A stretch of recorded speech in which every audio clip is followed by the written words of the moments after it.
Friends, આજે આપણે ની જોઈન્ટના અગત્યના લિગામેન્ટ, એની ઇન્જરી, એનું નિદાન અને એની સારવાર વિશેની માહિતી મેળવીશું.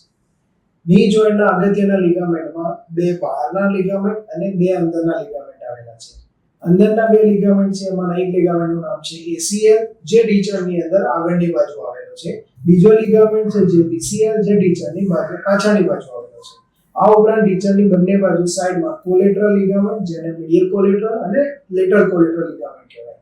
આ ઉપરાંત ઢીંચણના બે હાડકાની વચ્ચે બે ગાદી આવેલી છે, જેને મેનિસ્કસ કહેવાય, મીડિયલ મેનિસ્કસ અને લેટરલ મેનિસ્કસ. યંગ એજમાં મોસ્ટ કોમન સ્પોર્ટ્સ ઇન્જરીમાં આ લિગામેન્ટ ઈજા થતું હોય છે, જેનું નામ છે એન્ટેરિયર ક્રુશિયેટ લિગામેન્ટ. એન્ટેરિયર ક્રુશિયેટ લિગામેન્ટનું ફંક્શન ઢીંચણના ઉપરના અને નીચેના હાડકાને બેને સપોર્ટ આપી પકડી રાખવાનું કાર્ય છે.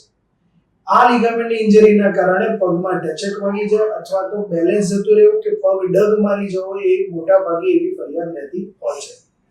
આ ligament most commonly cricket, football, volleyball જેવી કોન્ટેક્ટ સ્પોર્ટ્સ ઇન્જરીમાં થતું હોય છે. તદુપરાંત ઘણીવાર વેહિક્યુલર એક્સિડન્ટમાં બી આ લિગામેન્ટની ઇન્જરી થઈ શકતી હોય છે. આ લિગામેન્ટની ઇન્જરી વખતે ઢીંચણની આજુબાજુના ભાગમાં સોજો અને પગ ડગ મારી જવું કે બેલેન્સ જતા રહેવાની કમ્પ્લેન સાથે દર્દીઓ રૂટીનલી આવતા હોય છે.